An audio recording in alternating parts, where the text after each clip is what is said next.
Всем ассалаумалейкум, құрметті достар, менің атым Руслан.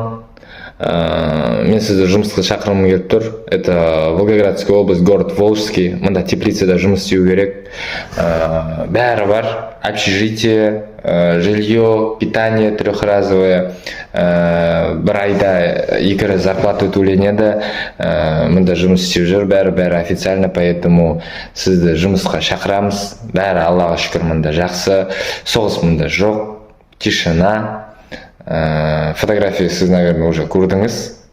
Вот. Поэтому, если желание болса сізде, сізді мында күтеміз, встретим, обогреем, все покажем, все подскажем. Сізді ешкім тастамайды, трудный моменте көмектесеміз. Зәт істеу керек, істейміз өзіміз.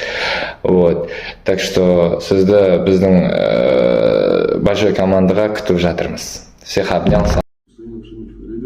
Уроженец Казахстана, работает на птицефабрике в Самаре на красной зоне, ставка 3000 рублей.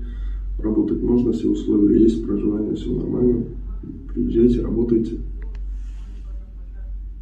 Менің есімім Мереке Олар.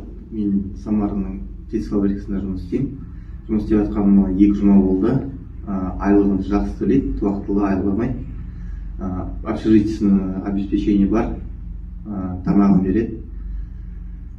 Жұмыс жасауға болады. Мұнда жұмыста құстың өзімен жұмыс жасайсыздар.